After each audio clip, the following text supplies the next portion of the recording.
Hello दोस्तों, आज हम वर्ड एनालॉजी के क्वेश्चन करेंगे।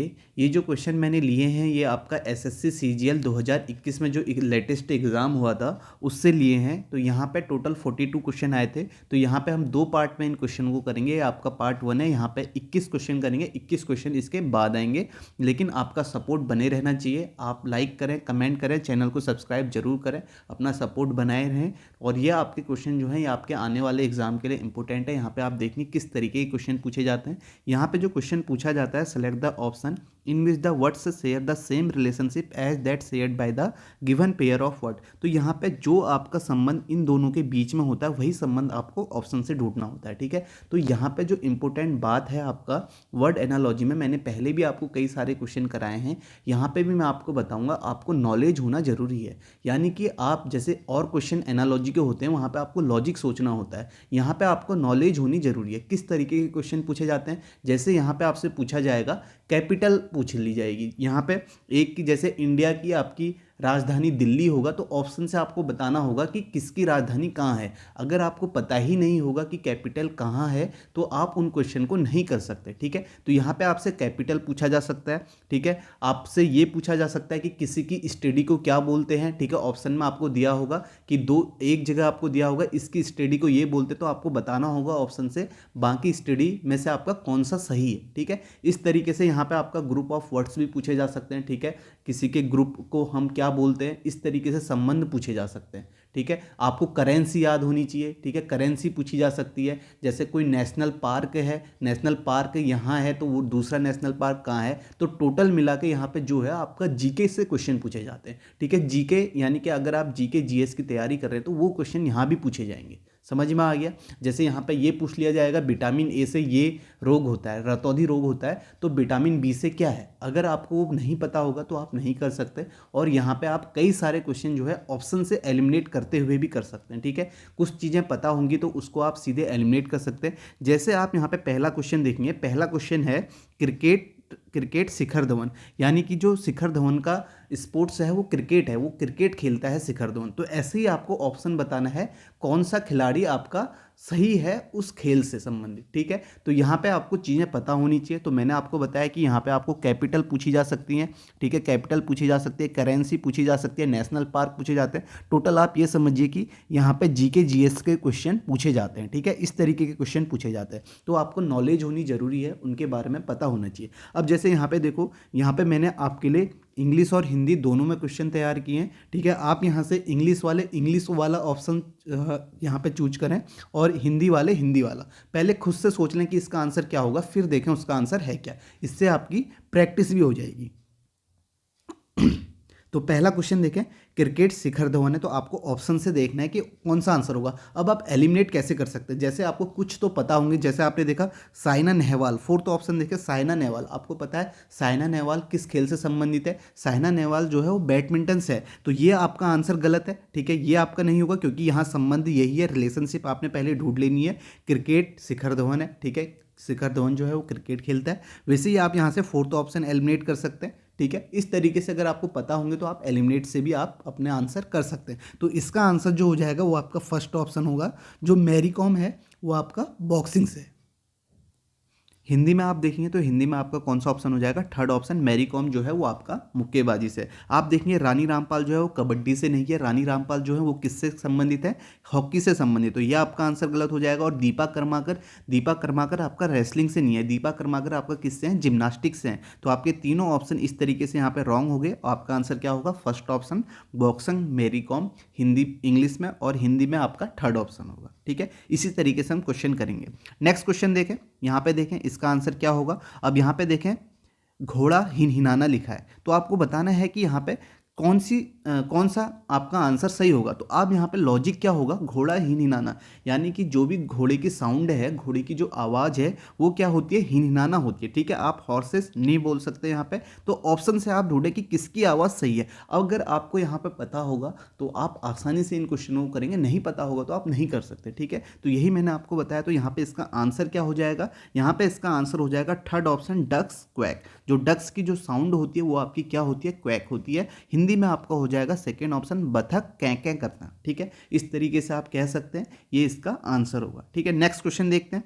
आसान क्वेश्चन होते हैं, लेकिन आसान तभी होंगे जब आपको चीज़ें पता होंगी। अब जैसे यहाँ पे देखो, यहाँ पे मैंने आपको ये देखा छैनी मूर्तिकार है। छैनी और मूर्तिकार में क्या संबंध है, वही आपको निहाई में ढूंढना है। तो आप देखेंगे छैनी मूर्तिकार, जब मूर्तिकार आपका मूर्ति बनाता है तो उसका जो एक औजार होता है, वो जिससे काम करता है मूर्ति बनाने का, वो क्या होता है, छैनी होता है। उसी तरह निहाई जो है वो किसका औजार होता है, या किसका निहाई में कौन काम करता है। तो आपको यहाँ पे फिगर भी दिखाया होगा, जो निहाई है वो इस तरीके का है, ठीक है, इस तरीके का है। मैंने यहाँ पे आपको दिखाया भी, आप देख सकते हैं। तो ये क्या है, आपका लोहार। तो निहाई का जो आपका निहाई से जो काम करता है, यानी कि अपने कार्य में जो निहाई का उपयोग करता है, वो आपका कौन करता है, लोहार करता है। तो इसका आंसर हिंदी में आपका थर्ड ऑप्शन हो जाएगा, और इंग्लिश में आपका फोर्थ ऑप्शन ब्लैक स्मिथ हो जाएगा। ठीक है, समझ में आ गया किस तरीके से हम कर रहे हैं। तो इसी तरीके से आपको क्वेश्चन करना है। आप देख सकते हैं, हिंदी वाले हिंदी में देखें, इंग्लिश वाले इंग्लिश में देखें, और आंसर आपका मैं दोनों आपको बता रहा हूँ। ठीक है, समझ में आ गया। तो आपको यहाँ पे चीज़ें पता होनी चाहिए, तभी आप इसे आसानी से करेंगे। आप देख सकते हैं निहाई किस प्रकार का ये आपका औजार है कार्य करने के लिए। नेक्स्ट है आपका, अब नेक्स्ट देखें, यहाँ पे आप कैसा पूछा जा सकता है, आपसे यूनिट भी पूछी जा सकती है। ठीक है, यूनिट पूछी जा सकती है। आप देखें यहाँ पे यूनिट देखें, रेजिस्टेंस की ओम है, तो आप बताएं यहाँ पर सर कौन सी यूनिट आपकी सही है। आपको यही बताना है कौन सी यूनिट यहाँ पे आपकी सही है। तो आप कह सकते हैं ओम जो है, ठीक है, रेजिस्टेंस की जो यूनिट होती है ओम होती है, या प्रतिरोध की यूनिट ओम होती है। तो यहाँ से आपको बताना है कौन सी है। तो यहाँ पे इसका आंसर हो जाएगा फर्स्ट ऑप्शन एंगल। एंगल की जो यूनिट होती है वो आपकी रेडियन होती है। फर्स्ट ऑप्शन इसका राइट आंसर होगा, और हिंदी में भी फर्स्ट ऑप्शन कौन, रेडियन। अब यहाँ पे आप देखें, आप ऑप्शन कैसे एलिमिनेट कर सकते हैं। तो देखें यहाँ पे क्या है, एम्पियर करंट। ठीक है, तो एम्पियर करंट लिखा है। ठीक है, ampere is the unit of current. ठीक है, तो यहाँ पे एम्पियर जो है यूनिट, करंट की यूनिट जो होती है वो आपकी एम्पियर होती है। ठीक है, तो यहाँ पे तो ये दोनों ऑप्शन मुझे सही लग रहे हैं। ठीक है, एम्पियर करंट की होती है। फोर्स वाट ये आपका गलत हो गया। ठीक है, फोर्स वाट, ठीक है, इसकी होती है आपकी वाट जो होती है पावर की होती है, और यहाँ पे ये भी गलत है। ठीक है, जूल जो होती है आपकी किसकी होती है, एनर्जी की होती है। ठीक है, तो ये तो आपके गलत है, लेकिन यहाँ पे एम्पियर वाला आपका सही है। ठीक है, ये दोनों ऑप्शन यहाँ पे सही है। एम्पियर जो होती है आपकी करंट की होती है। ठीक है, अब यहाँ पे आपने देखा, जैसे आप देख रहे हो कि यहाँ पे एम्पियर करंट भी है, एम्पियर करंट है, और यहाँ पे रेजिस्टेंट ओम है। तो आपके दो ऑप्शन आ रहे हैं, तो आपका कौन सा आंसर सही होगा।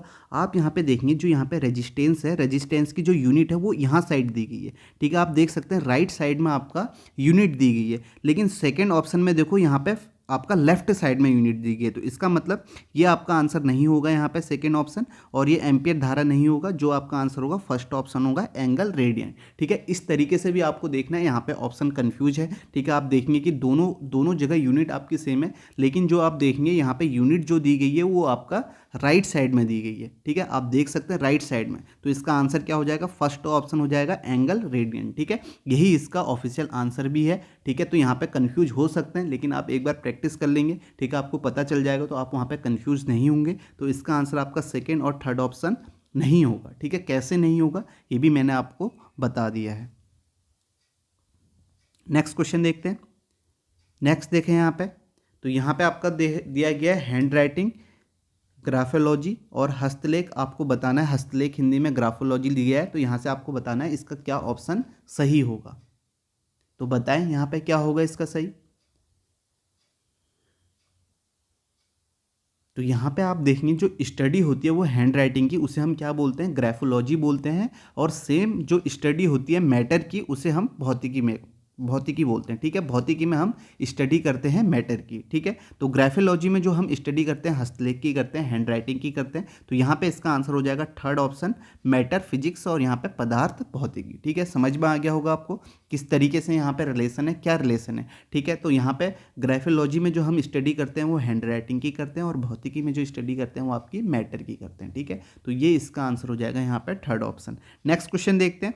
नेक्स्ट देखें, यहाँ पे नवजात को नवोदित लिखा है, तो अनुलग्नक को क्या होगा। ठीक है, तो यहाँ पे आप देख सकते हैं नवजात और नवोदित क्या है। तो अब आप यहाँ पे देखो, एक चीज़ और बताता हूँ कि आपसे सिनोनिम और एंटोनिम भी यहाँ पे वर्ड एनालॉजी में पूछे जाते हैं। ठीक है। तो आपको सिनोनिम भी आपको पता होनी चाहिए, एंटोनिम भी, ठीक है। तो आप कह सकते हैं एक प्रकार से, ठीक है। तो इंग्लिश में अगर आप पढ़ते हैं, एसएससी वाले तैयारी करते हैं, तो सिनोनिम और एंटोनिम आपका यहाँ भी आपका वर्ड एनालॉजी में जरूर पूछे जाएंगे। तो यहाँ पे आप देखें नवजात और नवोदित जो है आपका, नेसेंट और यंग जो है, ये आपके क्या हैं, ये आपके सिनोनिम हैं। तो इसी प्रकार एडजंक्ट आपको बताना है इसका क्या होगा सिनोनिम। तो एडजंक्ट मतलब होता है आपका सपोर्ट करना, यानी कि सहायक आप कह सकते हैं, ठीक है। तो इसका आंसर आपका क्या हो जाएगा, सेकेंड ऑप्शन सपोर्टिव हो जाएगा, और हिंदी में इसका आंसर क्या हो जाएगा, समर्थित, ठीक है। सेकेंड ऑप्शन समर्थित हो जाएगा, ठीक है। समझ में आ गया किस तरीके से आप इसे कर सकते हैं। तो ये आपके क्या थे, आप बोल सकते हैं एक दूसरे के आपके पर्यायवाची थे। नवजात जो पर्यायवाची है नवोदित का,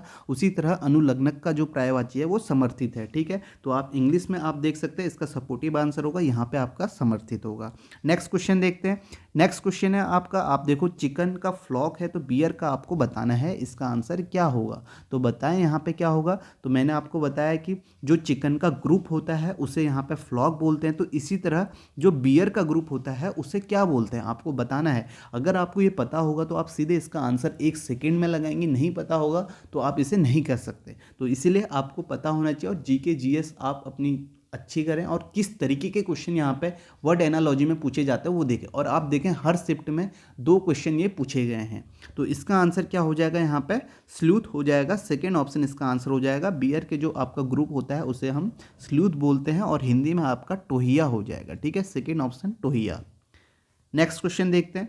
नेक्स्ट देखें, राजघाट महात्मा गांधी है, तो आपको बताना है ऑप्शन क्या। अब देखो राजघाट और महात्मा गांधी का क्या संबंध है। तो जो राजघाट आप कह सकते हैं, राजघाट जो है वो आपका जो स्मारक है वो आपका महात्मा गांधी को समर्पित है, यानी कि जो महात्मा गांधी को डेडिकेटेड है। इस तरीके से स्मारक बनाए जाते हैं कि वो किसी एक आदमी को डेडिकेटेड होते हैं, ठीक है। तो यहाँ पे आप देख सकते हैं जो राजघाट है वो आपका महात्मा गांधी का है। तो इसी तरीके से आपको बताना है कौन सा जो स्मारक है वो सही मिलान कौन सा है। तो आपने देखा कि इसमें जो रिलेशन है, जो लॉजिक है वो यही है कि आपका राजघाट स्मारक महात्मा गांधी को समर्पित है, या आप कह सकते हैं डेडिकेटेड है। उसी तरीके से आप ऑप्शन ढूंढेंगे। तो आप देखें विजय घाट जो है लाल बहादुर शास्त्री को है, तो हाँ है, जो विजय घाट है वो लाल बहादुर शास्त्री को समर्पित है। तो ये इसका आंसर हो जाएगा, और यहाँ पे सेकेंड ऑप्शन इसका हिंदी में आंसर हो जाएगा, ठीक है। अब देखो यहाँ पे जो शांति वन है वो आपका राजीव गांधी को है, नहीं है। शांति वन जो है वो आपका जवाहरलाल नेहरू को है, ठीक है, ये भी आपको पता होना चाहिए।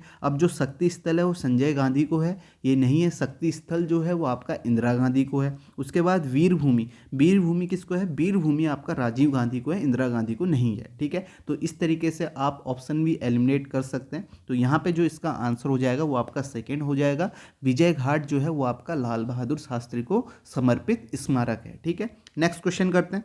नेक्स्ट देखें यहाँ पे, अब यहाँ पे देखें ऑफुल का नाइस है, तो आपको नोमैडिक का बताना है, ठीक है। तो आप देखें खराब का अच्छा, हिंदी में भी आप देख सकते हैं खराब और अच्छा। तो यहाँ पे आप कह सकते हैं कि ये आपके क्या हैं, ये आपके एंटोनिम है, या आप क्या ये बोल सकते हैं विपरीत शब्द हैं या अपोजिट शब्द हैं, ठीक है। तो खराब का अच्छा है, तो ऐसे ही आपको बताना है खाना बदोश का क्या होगा, या आप देख सकते हैं नॉमेडिक मतलब क्या होता है, खाना बदोश इधर उधर घूमने वाला। तो इसका आंसर यहाँ पे इंग्लिश में क्या हो जाएगा, सेटल्ड। जो सेटल्ड है उसे हम क्या कहेंगे, वो इसका अपोजिट होगा, ठीक है। यहाँ पे जो रिलेशन है वो यही है। ऑफुल और नाइस में जो संबंध है ये आपके क्या है, आपस में अपोजिट है या एंटोनिम है। तो इसी तरीके से आपका नोमैडिक का एंटोनिम यहाँ पे क्या हो जाएगा, सेटल्ड हो जाएगा, ठीक है। समझ में आ गया किस तरीके से आपको यहाँ पे करना है, ठीक है। और जो हिंदी में आपका हो जाएगा, इसका क्या हो जाएगा, सेटल्ड मतलब आबाद, ठीक है। फर्स्ट ऑप्शन इसका राइट आंसर होगा, ठीक है। समझ में आ गया। नेक्स्ट क्वेश्चन हम करते हैं, ठीक है। इसी तरीके से आप देख सकते हैं बेघर लापरवाह निशाचर नहीं होगा, यहाँ पे इसका आंसर हिंदी में क्या हो जाएगा, आबाद हो जाएगा।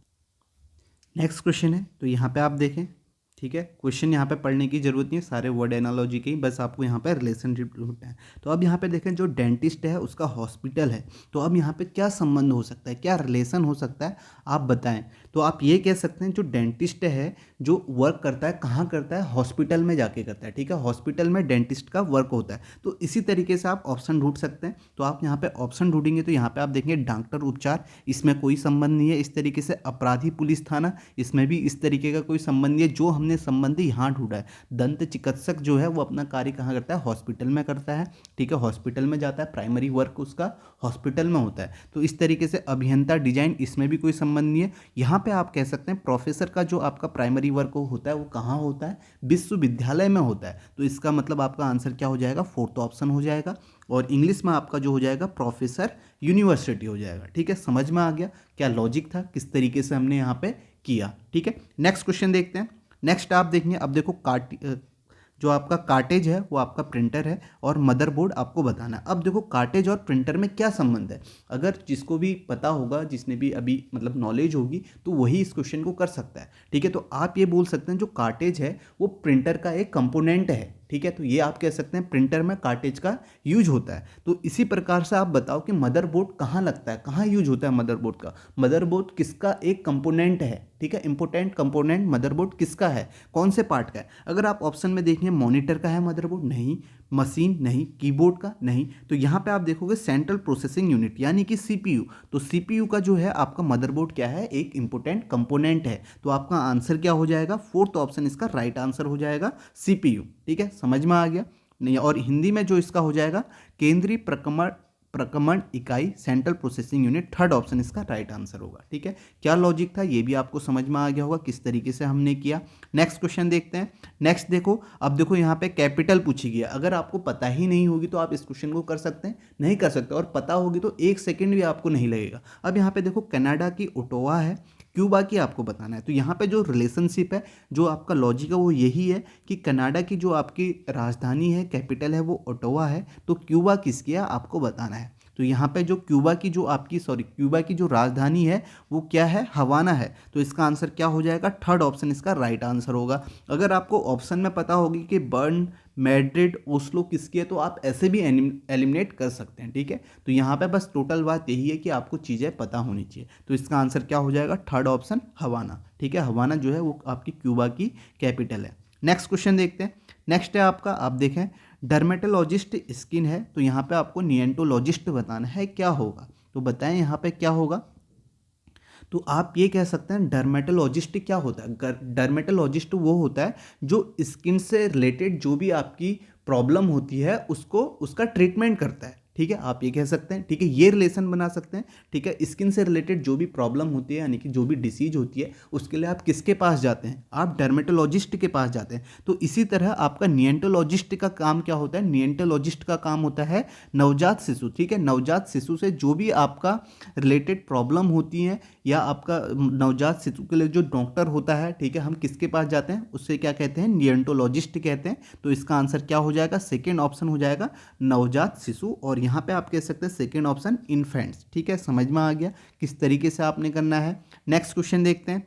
नेक्स्ट है आपका, अब देखें यहाँ पे सिंपैथी का एफिनिटी लिखा है, तो आपको बताना है यहाँ पे ऑप्शन में क्या इसका सही होगा, यानी कि जो संबंध आपका यहाँ है वही संबंध आपका ऑप्शन में ढूंढना है। तो आप यहाँ पे कह सकते हैं सिंपैथी और एफिनिटी क्या है, ये आपके सिनोनिम्स है, ठीक है। तो सिनोनिम्स है, तो इसी तरीके से आप कह सकते हैं कि यहाँ पे क्या होगा, ट्रैंक्विल का आपका सेरेन हो जाएगा, यानी कि सेकेंड ऑप्शन। यहाँ पे हिंदी में आपका शांत चित्त का धीर, ठीक है। सिनोनिम आपको ढूंढना है, ठीक है। तो सिनोनिम उजाला का अंधेरा ये आपके सिनोनिम नहीं हुए, अहंकारी का विनम्र ये भी आपका सिनोनिम है, और सौम्य का रुक्ष ये भी आपका सिनोनिम नहीं है, ठीक है। ये आपके एंटोनिम है। तो इसी तरीके से आप कह सकते हैं कि इनमें जो संबंध था सिंपैथी और एफिनिटी में, ये आपके सिनोनिम थे। नीचे आपको भी क्या ढूंढना था, सिनोनिम, ठीक है। तो मैंने आपको बताया है क्या क्या पूछा जा सकता है, सिनोनिम, एंटोनिम पूछे जा सकते हैं, ठीक है। आप देख भी रहे होंगे, आपके कैपिटल पूछी जा सकती हैं, इस तरीके से आपसे क्वेश्चन पूछे जा सकते हैं। नेक्स्ट देखो, अब देखो फ्लावर का फ्लोरिकल्चर है। आप देखें कौन से किससे रिलेटेड ज़्यादा वर्ड एनालॉजी में पूछे गए हैं, और 2 क्वेश्चन ये पूछे जाते हैं, यानी कि आपका 4 नंबर के क्वेश्चन पूछे जाते हैं जो कि इंपॉर्टेंट होते हैं, ठीक है। एक एक नंबर आपका इंपॉर्टेंट होता है। तो यहाँ पे आप देखें फ्लावर का फ्लोरिकल्चर है, तो आपको बताना है कि इनमें जो संबंध है वही संबंध आपको ऑप्शन में ढूंढना है। तो आप कह सकते हैं फ्लोरिकल्चर क्या होता है, यानी कि आपकी फ्लावर की यानी कि फूलों की जो खेती होती है उसे हम फ्लोरिकल्चर कहते हैं। इसी तरह आपको यहाँ से ढूंढना है। तो अब देखो सिल्क की जो होती है वो सिल्वीकल्चर होती है, अभी इंग्लिश में देखना यहाँ ऑप्शन अलग है, ठीक है, ऑप्शन ऊपर नीचे हिंदी वाले हिंदी में देख सकते हैं, इंग्लिश वाले इंग्लिश में देख सकते हैं। तो सिल्क की जो होती है आपकी सिल्वी कल्चर होती है, नहीं सेरी कल्चर होती है, ठीक है, जो आपका सिल्क की खेती होती है वो आपका सेरी कल्चर होती है, सिल्वी कल्चर नहीं होती है, तो ये आंसर नहीं होगा। हनी की हॉर्टिकल्चर नहीं होती है, हॉर्टिकल्चर क्या होता है आपका बागवानी होता है, तो ये आपका ऑप्शन नहीं होगा, ये भी आपका एलिमिनेट हो गया। मशरूम की आपके विटीकल्चर नहीं होती है, विटीकल्चर तो आपका अंगूर की खेती होती है, ठीक है, इस तरीके से आप इसे एलिमिनेट कर सकते हैं, ठीक है। तो यहाँ पे इसका आंसर क्या हो जाएगा, यहाँ पे इसका आंसर हो जाएगा फोर्थ ऑप्शन हो जाएगा, ठीक है। अर्थवॉर्म जो होता है उसकी जो आपका खेती होती है वो आपका क्या होता है, वर्मी कल्चर होता है। और हिंदी में आप देखेंगे, हिंदी में आप आसानी से एलिमिनेट कर सकते हैं, ठीक है। तो आप देखो रेशम की वन संवर्धन नहीं होती है, ठीक है, शहद की बागवानी नहीं होती है, इस तरीके से आप यहाँ पे एलिमिनेट कर सकते हैं, ठीक है। तो यहाँ पे इसका आंसर क्या हो जाएगा, फोर्थ ऑप्शन केंचुआ कृमि पालन, ठीक है। समझ में आ गया किस तरीके से हमने क्वेश्चन को किया। नेक्स्ट क्वेश्चन देखते हैं। अब यहाँ पे देखो, यहाँ पे क्या संबंध है, सीप का लैम्ब लिखा है, तो कॉकरोच का आपको बताना है, कॉकरोच का आपका यहाँ पे क्या होगा, ठीक है। सोचें और बताएं किस तरीके से यहाँ पे होगा। तो यहाँ पे आप कह सकते हैं जो सीप और लैम्ब में है, जो भी आपका लैम्ब क्या होता है, लैम्ब आपका मेमना होता है, यानी कि आपका जो भी छोटा बच्चा होता है सीप का, या आप कह सकते हैं सीप का जो आप कह सकते हैं कि आपका जवान बच्चा जो होता है, या आप बोल सकते हैं यंग जो होता है, उसे हम लैम्ब बोलते हैं, ठीक है। इसी प्रकार कॉकरोच के आपके बच्चे को क्या बोलते हैं, या आप कह सकते हैं जो भी कॉकरोच का यंग होता है, ठीक है, यंग अवस्था होती है, ठीक है, उसे क्या बोलते हैं, तो उसे क्या बोलते हैं यहाँ पे निम्फ बोलते हैं। फोर्थ ऑप्शन इसका राइट आंसर हो जाएगा, यहाँ पर भी फोर्थ ऑप्शन, ठीक है। समझ में आ गया किस तरीके से यहाँ पे संबंध है, यही आप देख सकते हैं, इसी तरीके से आपको करना है। नेक्स्ट क्वेश्चन करते हैं। नेक्स्ट आप देखें, हंस का हंस शावक है, इसी प्रकार आपको यहाँ पे ढूंढना है, ठीक है। ये चीज़ें भी बहुत पूछी जाती हैं, यानी कि किसी के यंग वर्जन पूछे जाते हैं कि उसके यंग वर्जन को हम क्या कहते हैं, या जैसे बच्चे पूछे जा सकते हैं उसके बच्चे को हम क्या कहते हैं, ठीक है। अब देखो जैसे यहाँ पे हंस है और हंस शावक है, या आप कह सकते हैं स्वान सिग्नेट है, तो यहाँ पे क्या संबंध है, अगर आपको पता होगा तो आप कह सकते हैं यहाँ पर भी सेम है, हंस के बच्चे को हंस शावक बोलते हैं, ठीक है। तो यहाँ पे रिलेशन यही है, हंस का बच्चा यहाँ पे दिया गया, तो ऑप्शन में आपको ढूंढना है, तो ऑप्शन में इसका आंसर हो जाएगा थर्ड ऑप्शन, इंग्लिश वाले तुर्की पॉल्ट, ठीक है, तुर्की आपका पॉल्ट है, ठीक है। आपका फिश के बच्चे को कब नहीं कहते हैं, ठीक है, ये आपका आंसर नहीं होगा। इसी प्रकार से वेल के बच्चे को फ्राई नहीं कहते हैं, और डियर के जोई नहीं कहते हैं, ठीक है, ये आपके आंसर नहीं होंगे। तो आपका आंसर क्या हो जाएगा, पेरू पक्षी चूजा यहाँ पे हिंदी में सेकेंड ऑप्शन होगा, ठीक है। समझ में आ गया, ठीक है। नेक्स्ट क्वेश्चन करते हैं। नेक्स्ट आप देखेंगे, आप देखो मॉरिशस पोर्ट लुइस है, आपको बताना, आप देख सकते हैं कैपिटल यहाँ पे पूछी गई है, जो मॉरिशस की राजधानी जो है वो आपका पोर्ट लुइस है, ठीक है। यहाँ पर रिलेशन यही है, कैपिटल आपको दी गई है, मॉरिशस की राजधानी पोर्ट लुइस है, तो इसी प्रकार आपको ढूंढनी है। जाम्बिया की हरारे ये नहीं है, ठीक है, जिम्बाब्वे की है, सूडान की तंजानिया नहीं है, ठीक है, नाइजीरिया की स्नेगल नहीं है, तो यहाँ पे इसका केन्या की नैरोबी है। तो इसका आंसर इंग्लिश में क्या हो जाएगा, फोर्थ ऑप्शन हो जाएगा। तो जो संबंध यहाँ था वही यहाँ भी है, केन्या की जो राजधानी है नैरोबी है, और यहाँ पे आपका हिंदी में फर्स्ट ऑप्शन हो जाएगा केन्या नैरोबी, ठीक है। समझ में आ गया, ठीक है, लॉजिक आपको समझ में आ गया होगा। नेक्स्ट क्वेश्चन करते हैं। नेक्स्ट देखें, आप यहाँ पे देखें क्या संबंध है, अहंकार विनम्रता, तो आप यहाँ पे देख रहे होंगे अहंकार और विनम्रता क्या है, और निराशा का आशा, तो यहाँ पे आप देख सकते हैं एंटोनीम है, ठीक है। अहंकार और विनम्रता ये आपस में एंटोनीम है, और निराशा का आपका क्या हो जाएगा, आशा हो जाएगा, सेकेंड ऑप्शन इसका आंसर हो जाएगा, और यहाँ पे आपका फर्स्ट ऑप्शन हो जाएगा होप, ठीक है। समझ में आ गया कैसे आपके कितने क्वेश्चन आप देखेंगे ज़्यादा यहाँ पे सिनोनिम एंटोनिम पूछे गए हैं, और कैपिटल भी पूछी गई हैं। और दूसरा जो तीसरी चीज़ जो पूछी गई है वो आपका स्टडी पूछी गई है, किसी चीज़ की स्टडी को हम क्या कहते हैं, ठीक है। तो ये आप देख सकते हैं इस तरीके से। और आपका चौथा जो पूछा गया है, आप देखेंगे बच्चे, किसी के यंग वर्जन पूछे गए हैं, किसी के बच्चे पूछे गए हैं। अब जैसे ये भी पूछा जा सकता है आगे, किसी का होम, ठीक है, हर जानवर के जो एनिमल होते हैं उनके होम को अलग अलग नाम कहते हैं, तो इस तरीके से भी पूछे जा सकते हैं, ठीक है। ये चीज़ें सारे वर्ड एनालॉजी में पूछी जा सकती हैं। और इससे पहले मैंने वर्ड एनालॉजी में आपको काफ़ी क्वेश्चन भी कराए हैं, तो आप उन क्वेश्चनों को भी देख सकते हैं, उनसे भी आप प्रैक्टिस कर सकते हैं, ठीक है। तो वो क्वेश्चन आपके रिपीट भी हो सकते हैं, और इसी तरीके के क्वेश्चन आपका रिपीट भी होते हैं। नेक्स्ट क्वेश्चन करते हैं। नेक्स्ट देखेंगे, आप फिर से देखो झारखंड की आपकी राजधानी रांची है, यही संबंध यहाँ पे दिया गया है। तो ऑप्शन में आपको ढूंढना है किसकी राजधानी कहाँ है, तो यहाँ पे इसका आंसर हो जाएगा, आप कहेंगे मेघालय की राजधानी जो है वो आपका शिलोंग है, ये आपका सही ऑप्शन है, ठीक है। आसाम की जोराहट नहीं है, ये आपका मिजोरम की कोहिमा नहीं है, सिक्किम की ईटानगर नहीं है, तो ये आपके ऑप्शन एलिमिनेट हो गए। और हिंदी में भी आप देखेंगे इसका आंसर क्या हो जाएगा, मेघालय शिलोंग, ठीक है। समझ में आ गया, मेघालय की राजधानी जो है वो आपका शिलोंग है, नेक्स्ट क्वेश्चन देखते हैं, ये आपका लास्ट क्वेश्चन होगा इस वीडियो का। इसके बाद हमारे पास और भी क्वेश्चन है, लेकिन आपका सपोर्ट और प्यार बने रहना चाहिए। आप लाइक करें, सब्सक्राइब करें, तो उसके बाद नेक्स्ट पार्ट भी आएगा, ठीक है। क्योंकि अगर लोग देखेंगे तो मुझे बनानी पड़ेगी वीडियो, लेकिन अगर आप लोग ही नहीं देखेंगे तो मैं भी किसके लिए मेहनत करूँगा, ठीक है। इतनी सारी वीडियो बनाई है, लेकिन उस तरीके का आपका सपोर्ट नहीं मिलता है, रिस्पॉन्स नहीं मिलता है। तो आप ज़रूर सपोर्ट करें, ठीक है। सपोर्ट करते रहेंगे, मैं भी आपका मोटिवेट होते रहूँगा और वीडियो बनाते रहूँगा। तो यहाँ पे आप देखें, वाराणसी का गंगा के साथ जो संबंध है वही आपको मथुरा से बताना है।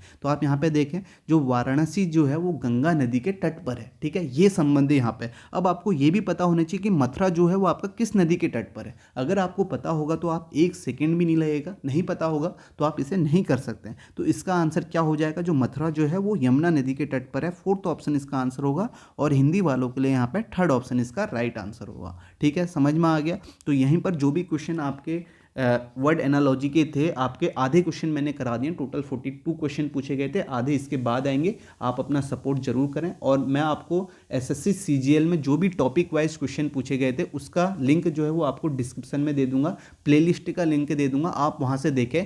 कई सारे टॉपिक जो आपके टिपिकल टॉपिक है, यानी कि जिससे दिक्कत हुई है इस बार रीजनिंग में, वो सारे टॉपिक मैंने करा दिए हैं, ठीक है। ये आपके आसान टॉपिक होते हैं। वर्ड एनालॉजी आसान ये इसलिए होते हैं अगर आपको पता होती है और आप ऑप्शन से एलिमिनेट कर सकते हैं, ठीक है। तो यहीं पर इस वीडियो को समाप्त करते हैं। Thank you.